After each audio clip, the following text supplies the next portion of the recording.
So welcome everybody to the COT, which is the Zoom host training. Give me a second and I'm just going, oh, Kevin's doing, okay. This is presented by me and Kevin Court. Between us, we have hosted probably more Zoom contests in the last several COVID years than we can count, and probably have forgotten more than we know, but hopefully we remember enough to get you guys all started, okay? So let's talk about what we're going to be doing tonight. Next slide, please.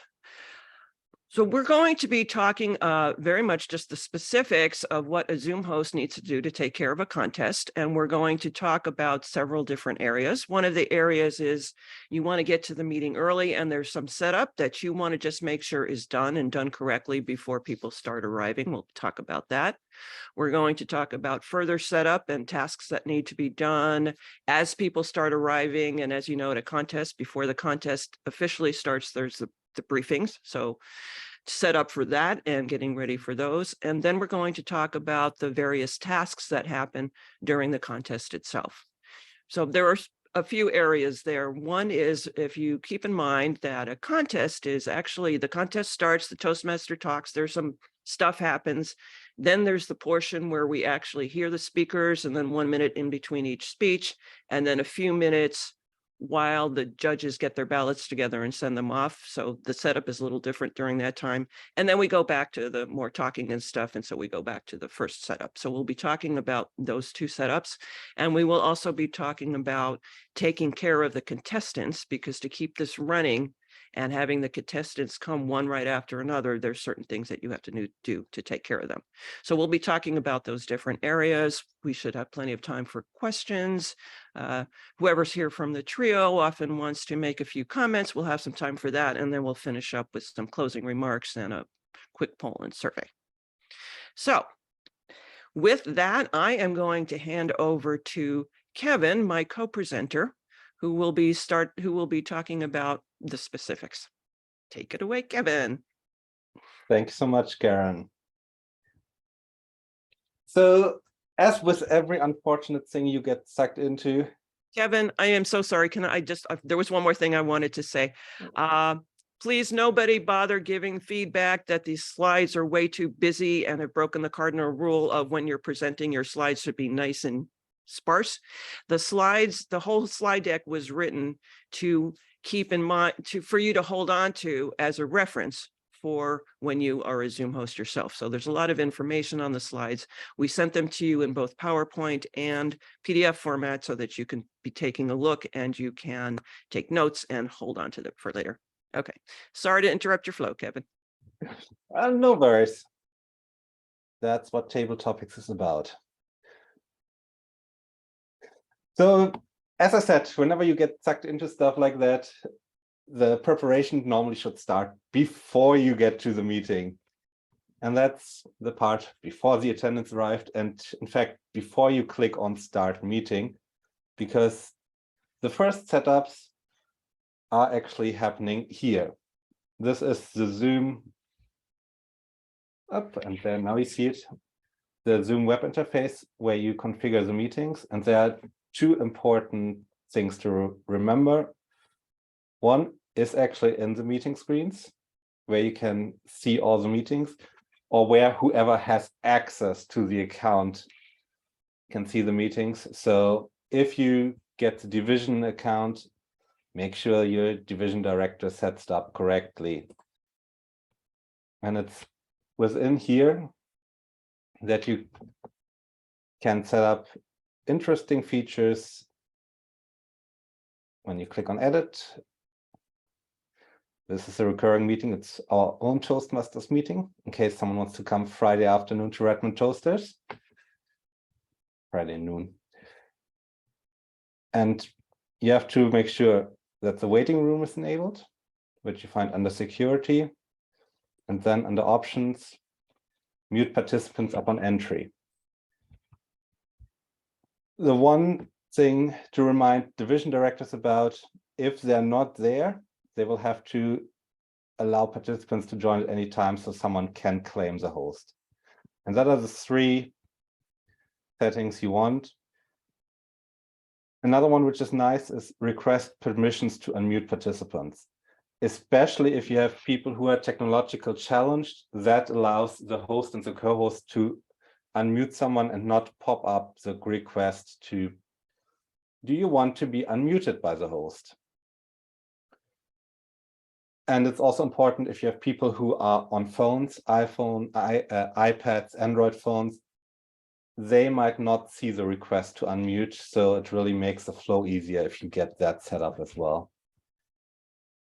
The other one, and that's really if you use it for your own settings, is we had contestants who used their picture, as you can see right now for me, because my bandwidth is a bit limited, to promote their own speech, which is not allowed in the rules. And says under settings, you find the security settings where you can disable, and it's always great to just go with Control F and search hide participants' profile pictures in meetings.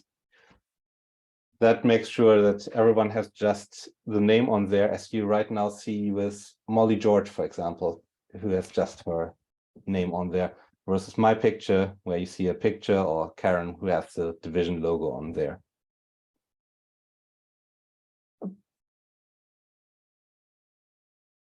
And that's really the things you have to set up before you start the meeting. Once the meeting is running, you'll have to get everyone out, end the meeting, and then go in and change these settings, because they don't take effect for running meetings. Now, the remaining things get set up in Zoom themselves. So let me share my Zoom window and make it a bit smaller before I share it.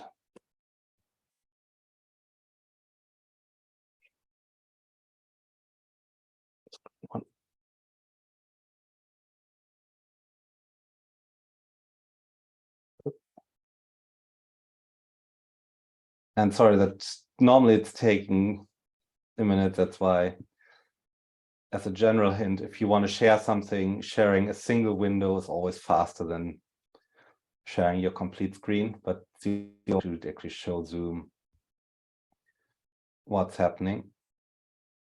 Yep.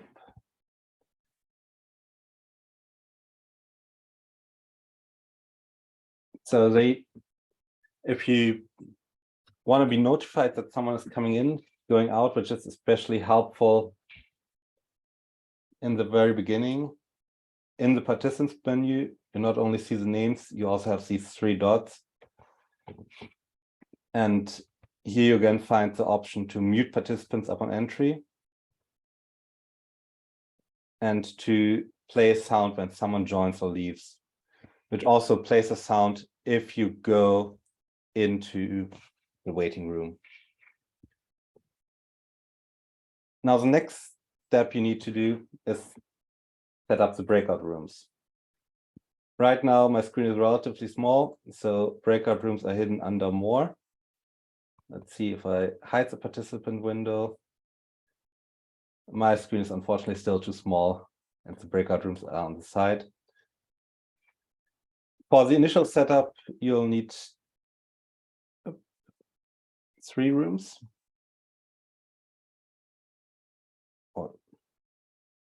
So that means through, and please select assign manually, otherwise everyone who gets into the room gets thrown randomly into one of the open breakout rooms, which is not really fun if you suddenly have contestants with the judges in a breakout room. Clicking on create gives you the option then to put people into the respective breakout rooms. If the rooms are not open, it's simply clicking on assign and selecting whomever you want to be in a particular breakout room. If you make an error and suddenly wonder, okay, why is Linda Wortman not in my list anymore? You have to go back, unselect them before you can put them into the next breakout room. Otherwise, the list selects the next batch, gets shorter and shorter, so you only have the ones who are not yet in a room there.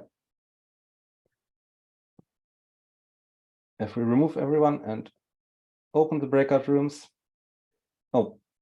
under the options, these are normally set up to the default options and they're good enough for a contest. Normally you don't have to worry about moving someone automatically over, or please don't allow participants to choose their own room. If you want to be really fancy, you can even rename the room and say, this is my judge's room. Unfortunately, once you open the room, they look slightly different, and you now see up here a list of people who are unassigned. So if you want to send someone over, you click on assign and then can select the room. Not the best way, but yeah, unfortunately, the layout changes a bit between the two. The other thing to take care of while people come in is to, closing the room, you click on close room and then it goes away. The other thing to take care of while people come in is renaming them. Very few people remember to rename themselves. So if you want to follow the conventions that were set in the district for the club, or if you're going through one of the area contests, you can rename people by clicking on the three dots. Clicking on the three dots for anyone who is not a host, for example, Christian here, and then you can rename them. And the convention is always a star, whatever function, in case here, timer, and then the name they've chosen themselves. And as luck wants it, we have someone in the waiting room, and Caryn was faster than me. So you saw up here the little notification. That's how you get people into the meeting. You click just on admit and they come in. For the renaming, please remember, do not name the individual judges. They should be anonymous, so they should be in with just their name. No indication that they're judges. They don't need to have any special method on any special picture, or they should not be renamed as judge one or so. They're just there as normal guests and no one knows that they are the judge. Good practice is to not run it alone, but to have at least two people and determine who does what. One takes care of the contestants, the other one takes care of the general room, helping people to mute themselves, turning off videos, doing the renaming. And that way you have kind of a division of labor, which also means you have to give people the right to do it. And you find it again in the participant menu, three dots, and then, I'm actually not the host, I'm just a co-host, so I can't assign co-hosts. If you're the host, you have right up here the option make host and make co-host. You click on make host and then the respective person becomes host and has all the permissions except for making someone new a co-host. So that's the only right that they don't have. Now, once everyone is in the breakout room, you might have to send the chief judge back and forth towards it, depending on whether they can move themselves or not. Really depends on how well versed with Zoom the chief judge is. But it's the chief judge who determines once the briefings are done, and then the contest chair will open the contest. And at the point where the contest starts, the two things to do is turn off everyone's video and take away the chat permissions So that's the Zoom chat window. You see down here 3 dots, and that means, and here you see participants can chat with. So once the contest chair opens it, you click on host and co-host only. That means participants can't chat between themselves, but they also can't disturb your contestants, which is especially important if people have not remembered by now to turn off notifications for chat messages and still get that little beep beep when they get a chat message.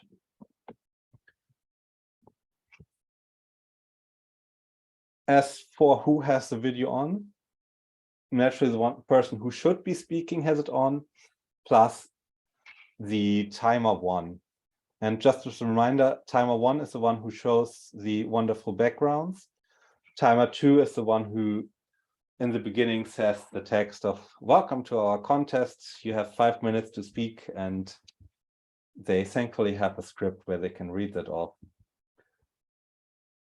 Now, when's the contest part done?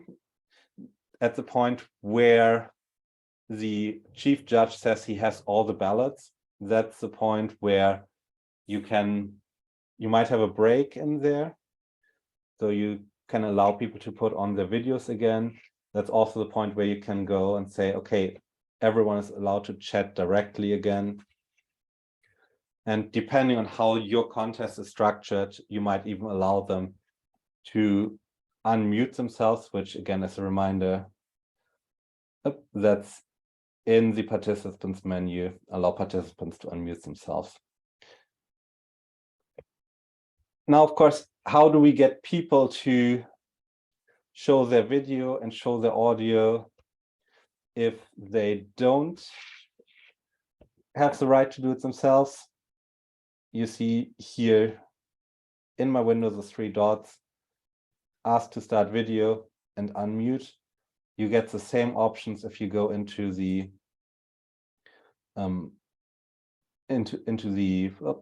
participant menu, ask to start video. And apparently someone's not connected with all, and unmute or ask to unmute is the big blue button in the participants window. If someone is unmuted like me, thankfully you also have a mute button here, which is especially helpful if a contestant has problems muting themselves after they indicated they're done. Don't mute them if their time is over. Don't do anything with the video until it's acknowledged by the contest chair or by the Toastmaster of the day that it's done. Kevin, Otherwise, it's Linda. yep. Excuse me, and I apologize for interrupting. Your window for the breakouts is completely covering everything you're showing in Thanks for letting me participants. know. The participant better? If you're done with breakouts, maybe just close that window entirely. It is, Yeah, Linda, your computer might be behind. Thank you.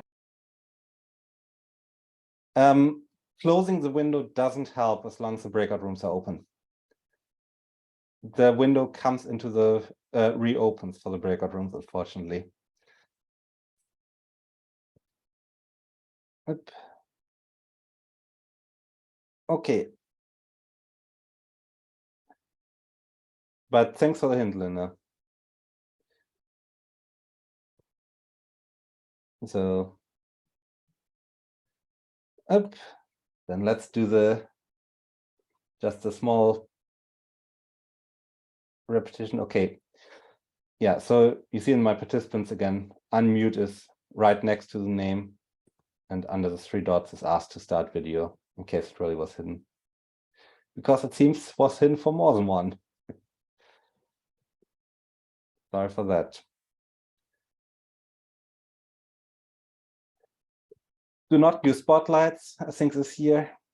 Do not record the contests, and do not give participants the permission to record. I think that as the 3 don't do it.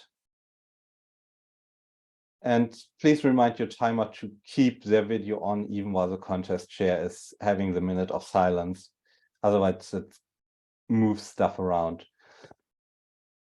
The one important thing, if a participant wants to use a PowerPoint for whatever reason, in the normal settings, and I think my breakout room's just reopened because I've unassigned participants.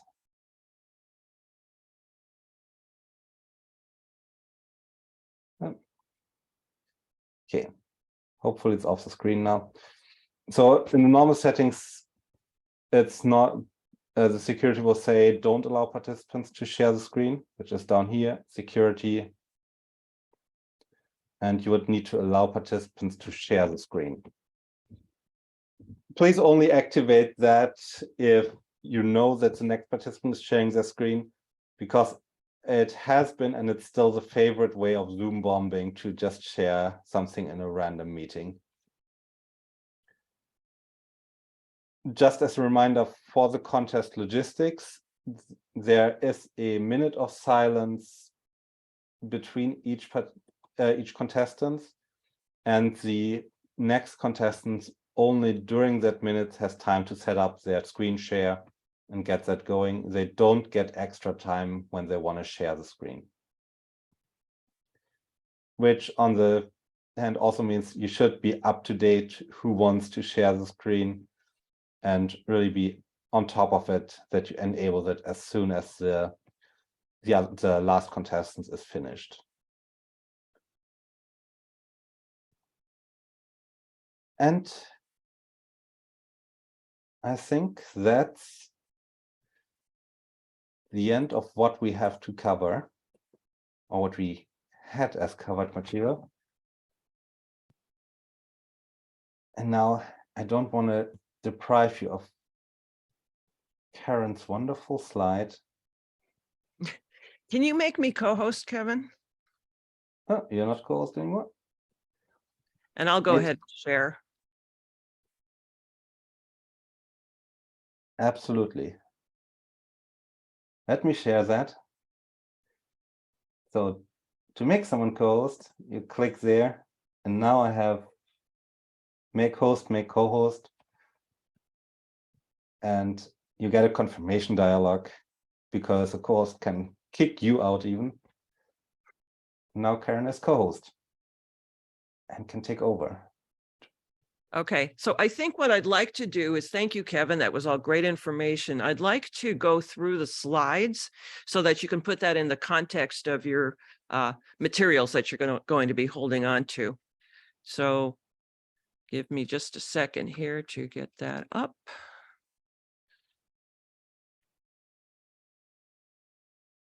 I don't want that. Can I ask a quick question about permissions while we're waiting?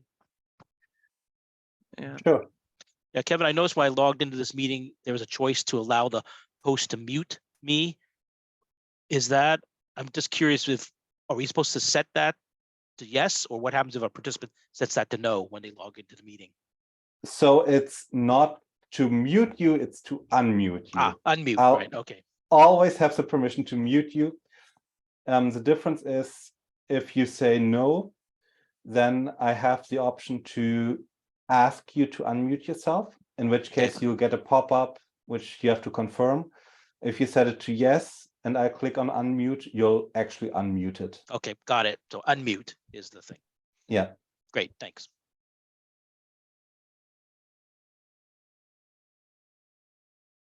Okay, so all those things that Kevin showed you, again, he showed you a bunch of settings that he did by going through the meeting setup, but actually you can do them right in the meeting itself. So in reality, as far as the contests go, the division people and the Zoom account owners will have done the setup within the Zoom account. So you should not need to go in there. When you actually are the host of the meeting, you can hide profile pictures just by going to security, hide profile pictures. You can set up the Oh, that's interesting. You can set up the mute all upon entry. You can turn on the joining sound. You can do all of that within the meeting itself. So before people arrive, you're going to be doing that setup, and we have screenshots for all these things. You're going to set up the breakout rooms. You're going to set up 3 rooms. One's the judge's briefing, one's the Toastmasters briefing, and one that you'll just call room 3. That room 3 is for if for some reason some people need to talk privately someplace, there's a room where they have a place to go.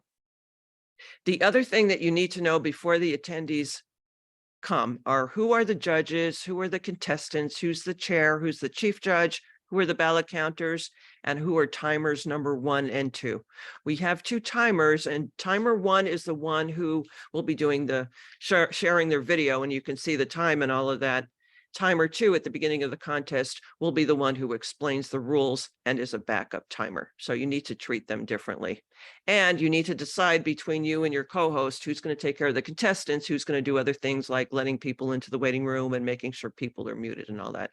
So you want to make sure you've got all this done. That's why you get there early to take care of all this. And if you look, here is where you can do that. So as he showed you, oh, sorry about that.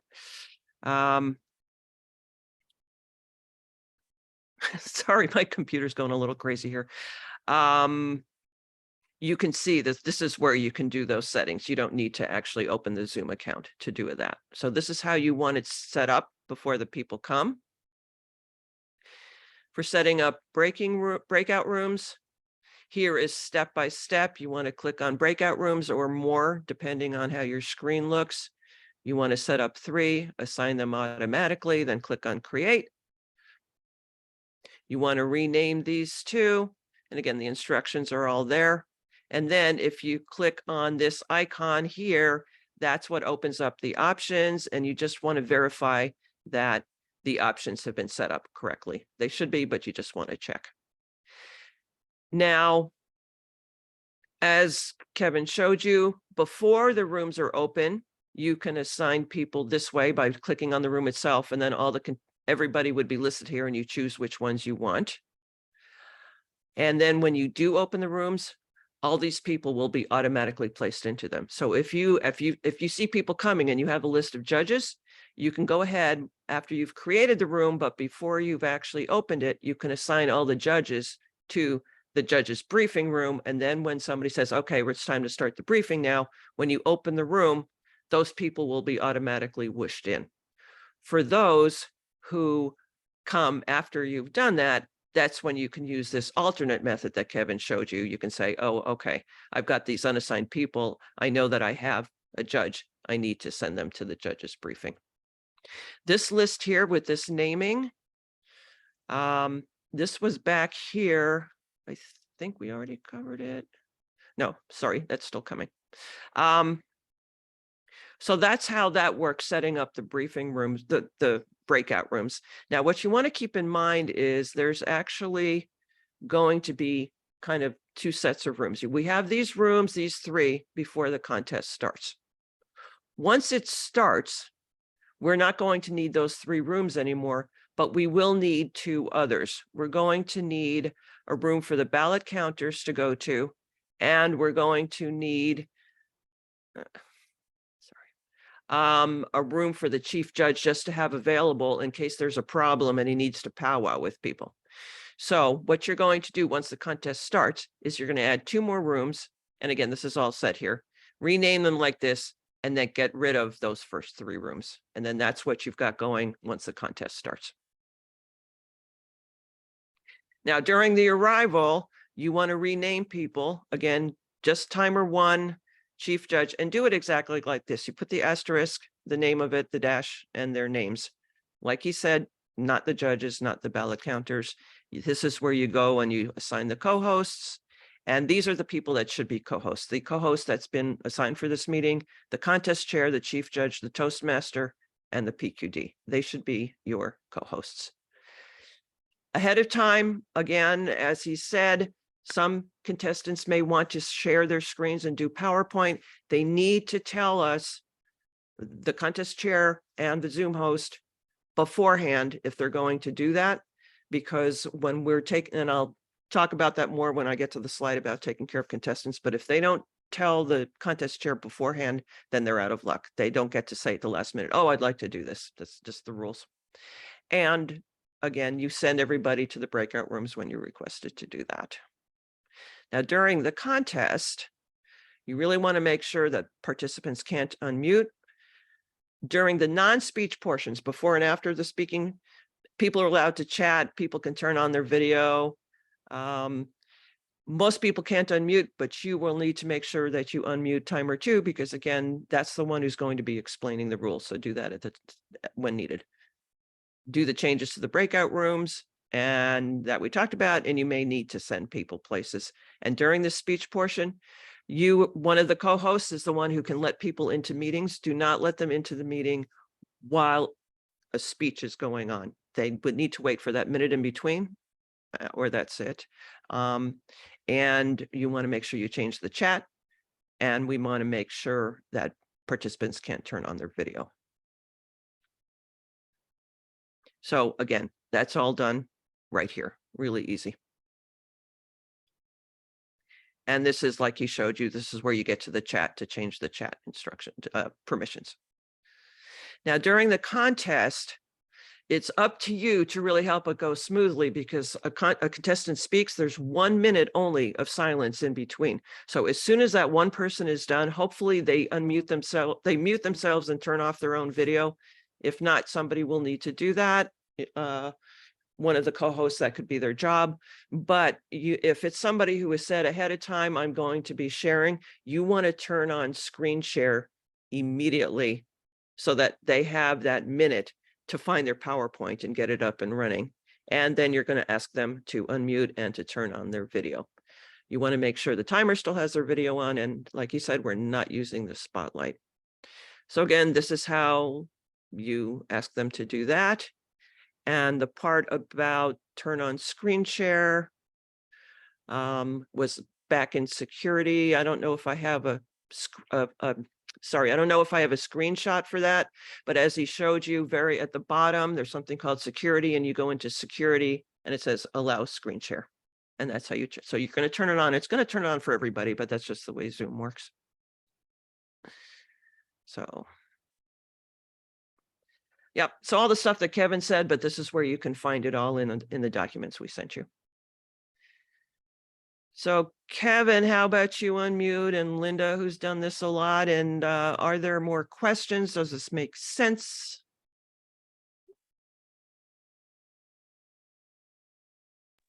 Well, I have one correction. Oh, I can't remember what it was. I put it in the chat. Do not assign breakout rooms automatically. Kevin said it already. You have to assign them manually. Automatically means they're going to send, the computer's just going to willy-nilly put people into breakout rooms, and that's never going to be good for a contest. No, that's here, let me do this again. It was right in the slide. You just misspoke, Caryn. Yeah, do you mean to move them automatically, not assign them automatically? Here, assign manually, like this. Got it. So, sorry if that's not what I said, but this is it. You want to assign them manually, and that's what the screenshot is showing. That's what we're doing. But got it. And then also, judges and contestants should be told to show up according to the contest chair's desire, a certain number of minutes, even up to an hour, before the contest really begins. So if you're not a member, or you're not part of the contest, they shouldn't be showing up at the same time. Like, they're two different load-ins. Like, one is judges, and they are swept into a room immediately. And then the contestants are swept into their room for their briefing. But if they're not in the contest, then those people shouldn't even be admitted until closer to when the contest actually begins. okay, so I think those are good points. I think that is kind of, we were talking about the technicalities of hosting. So that is definitely the kind of thing that, again, if you're the Zoom host, you're not you need to be told how that's all working. Agreed. Yeah, the timeline is for the contest chair to figure out, but you have to make sure the right people get there at the right time. Yeah, but that's not your job to figure that out. It's your job to go by what they tell you to do as host. I have a question. Yeah. Why, out of curiosity, can't you just set up all 5 breakout rooms at the very beginning? Does it mess things up somehow? The short answer is yes.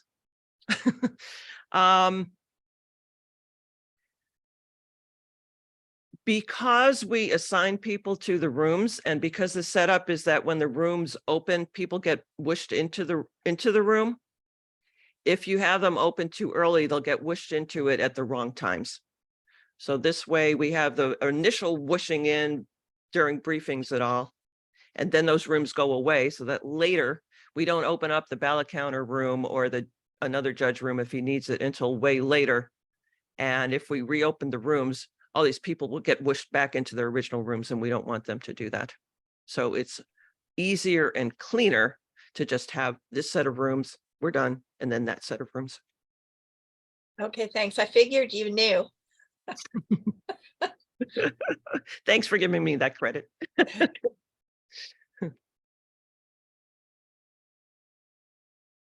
So anything else? Because I'm really curious. Did this make sense? Do you feel like you would kind of know what you're doing?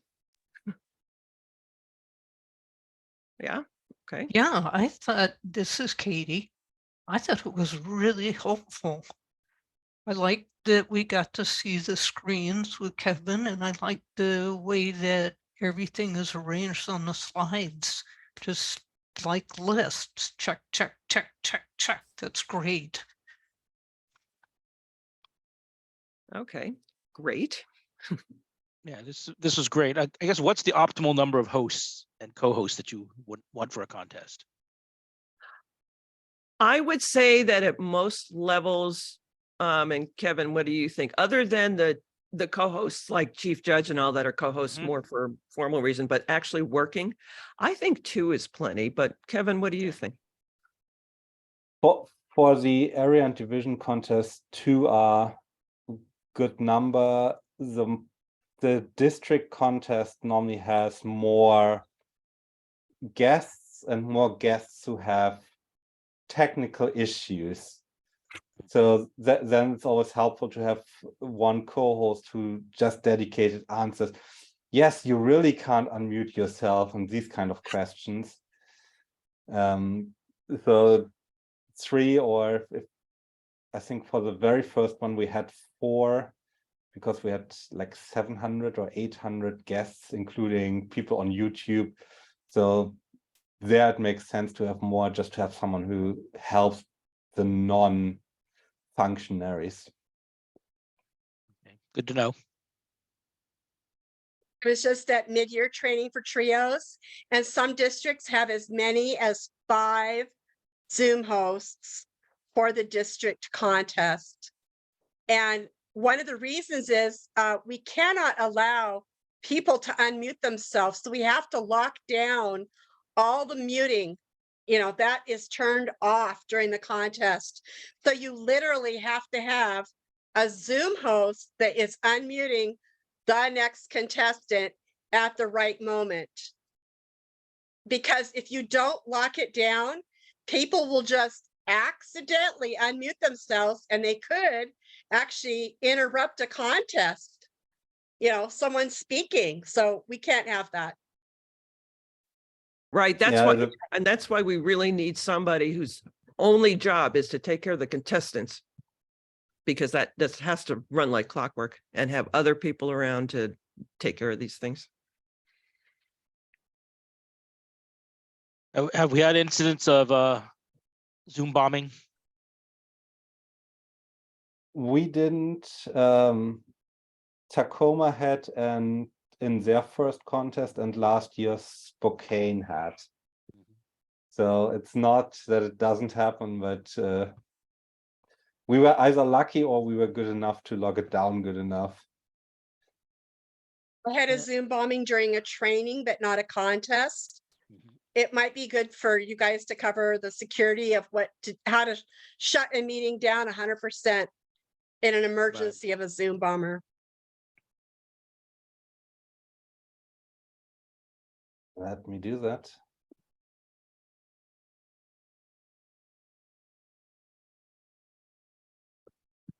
As soon as my screen is loaded, you'll. You know, Kevin, also while you're sharing, why don't you also show how you can take somebody and immediately put them back in the waiting room? So if you just need to get rid of one troublemaker, you can do that as well. Yeah, so that if you just see someone who's making trouble,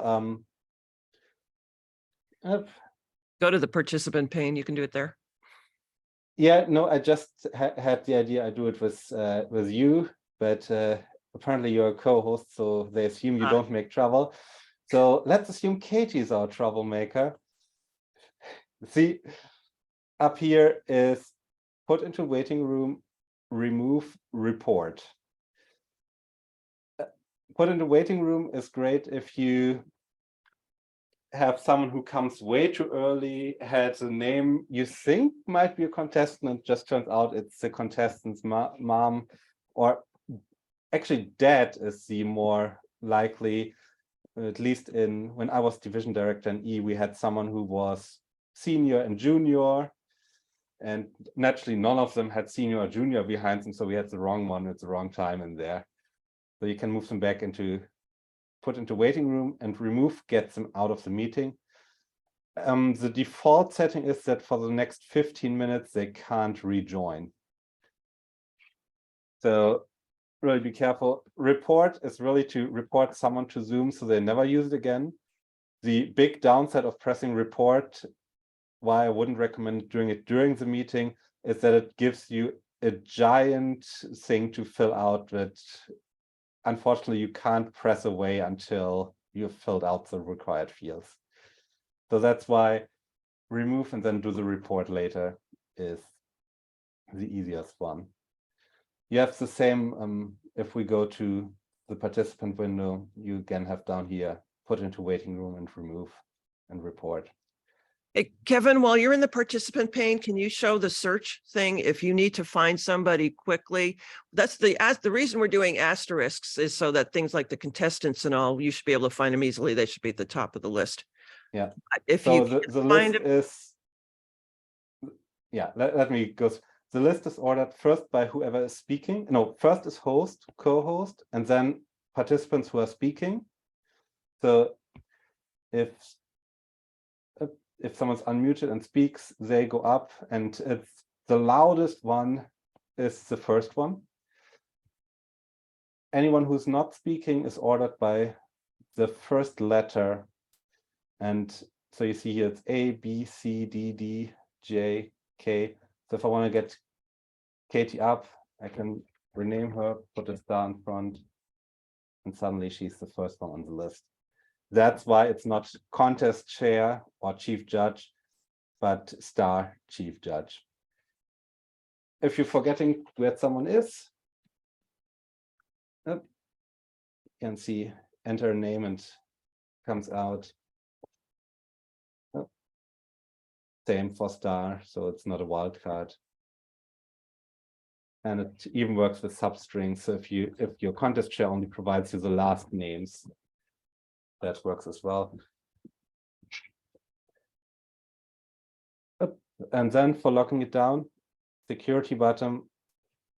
If there's really big problems, you can click on this red button here, suspend activity.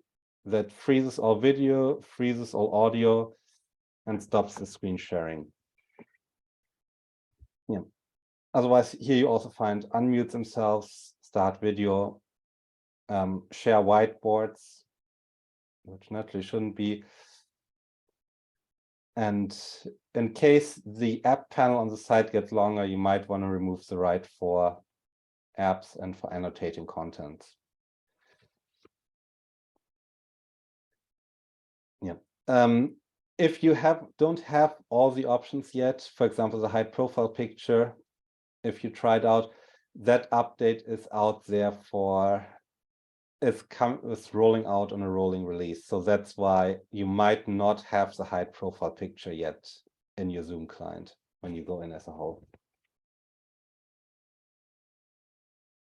Yeah, that is a really good point. If you are planning to do this, keep your Zoom as updated as possible. And it's really easy to check for updates. You just go under the little Zoom at the top of your screen there and check for updates, and just do that constantly and make sure you have the latest version.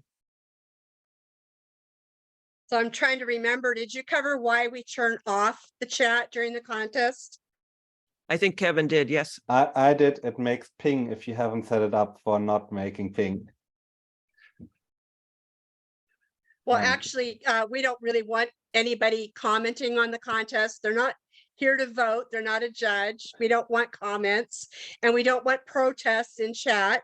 So we just have it off, except for they can chat only with a co-host. If they are a contestant, they can lodge their complaint. But the chat is off for just public. Yeah, it's supposed to keep the integrity of the judges and to not distract by little bubbles popping up. Yeah, go. Great point.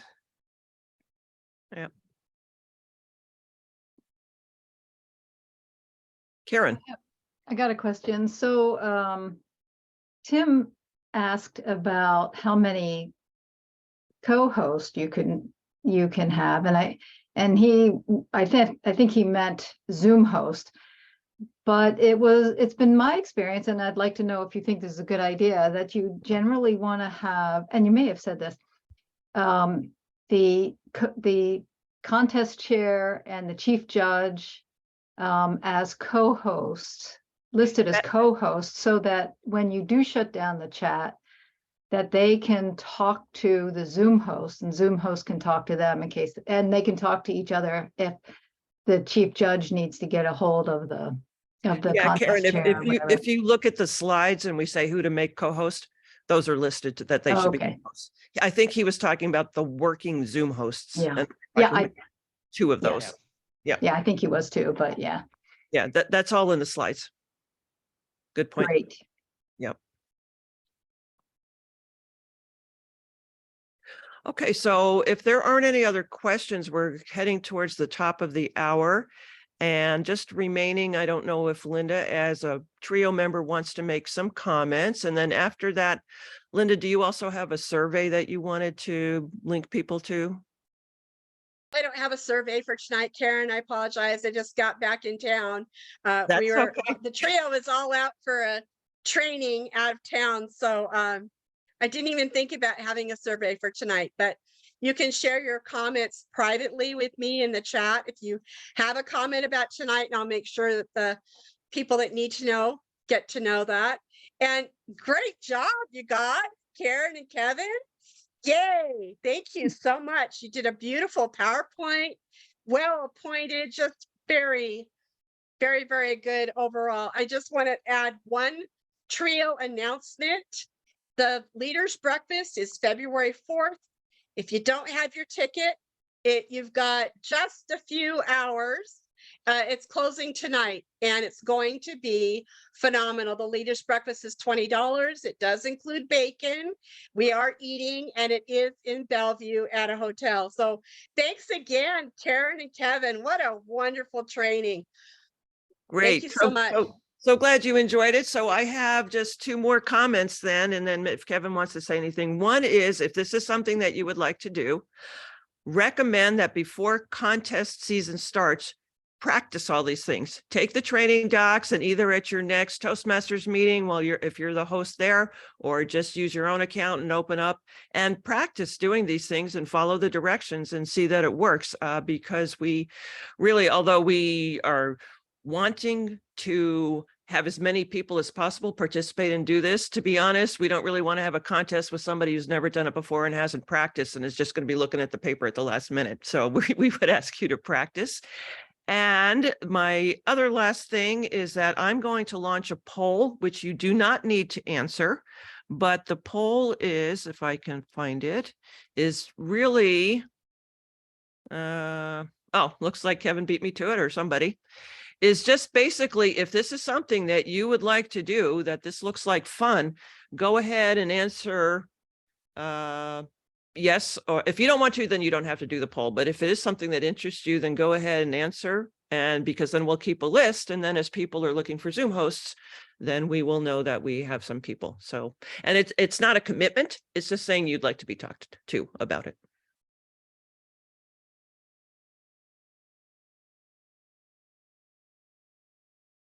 And so we'll give that a minute. Kevin, any wrap up while we're waiting for people to do this? Nothing else. I think we covered everything, except for you forgot to mention, congrats for getting your club officer training points if you're an officer. Oh, yes. And if you're not an officer, maybe you want to run for next year.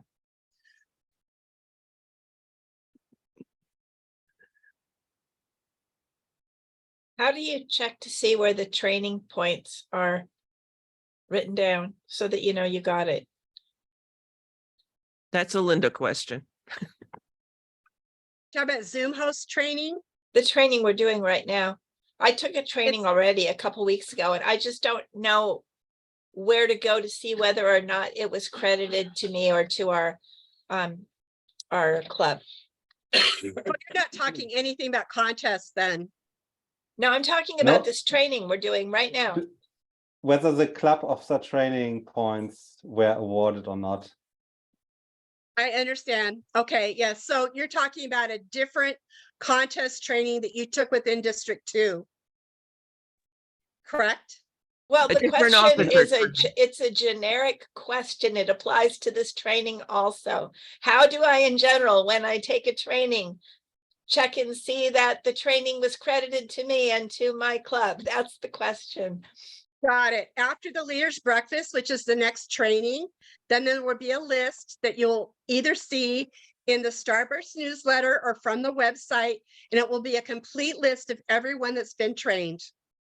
And it won't say the name, it will say the position of the club.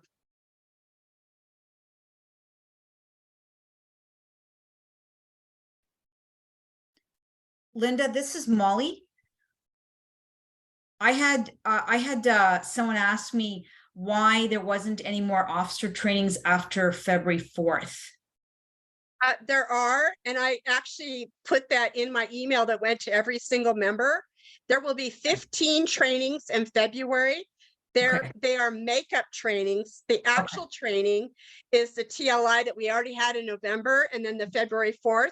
There will be 15 makeup trainings. I'm still looking for a secretary. So if anybody knows of someone that would be interested in training the secretary role, please let me know. Otherwise, I'm just going to announce all the trainings in Starburst on Monday, and I won't have a secretary training until I find a person. So I would love to find a secretary.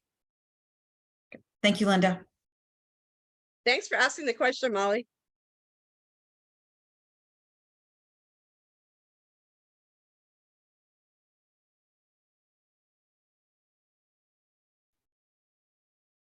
I'm curious, Barbara, what you read incorrectly on the D2 website. Did we imply that you had to do your contest on Zoom or something? That's just the way I read it. I think it just said all contests will be on Zoom, or I'd have to go back and read it again. I gotcha. I didn't, those are the upper levels, obviously, but I didn't know if we were required as clubs to do that as well. I understand. I'll make sure that the wording is very clear because there's no such requirement for a club. Okay, great. That's all listed in the rules, but that's like what, 30, 40 pages long.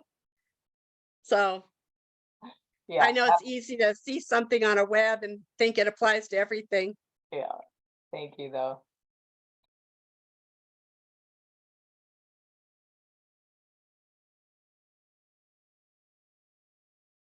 I guess with the poll closed, Caryn, any last words? Nope. Just thank you so much, everybody, for coming. If I think that probably we will end up posting these instructions to the website somewhere. So if anybody goes through them and finds them confusing or has suggestions or anything, I am open to improvement, so please let me know. But again, thank you all for coming. I had a lot of fun, so I hope you did too. So I see a question. Christian wants to know, what is the deadline for a club to host a contest? The deadline is February 28th. That is the last day for a club to hold a contest because March is exclusively for areas. Excuse me, However- sorry. We were targeting March 5th. It's possible to host it on March 1st. That is, Are you asking if you can have a club contest in March? yes, in March 1st. That is like the first. As we, No, you can't have a club contest in March because you have to have your contestants already submitted to the next level. So the club contest then submits to the area level. And those have to be submitted well in advance of the contest, which is in March.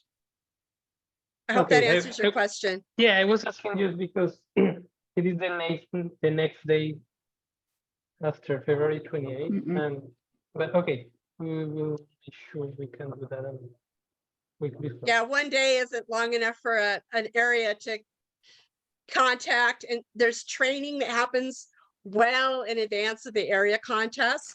It doesn't just all happen on that one day. So there's meetings that happen with the judges and the contestants all long before the area contest even begins. And then that's also going to be true of divisions and the district contest. Everything has its own time period. And that's why. Thanks for asking. Hopefully you've got plenty of time to correct that to be in February. Thank you.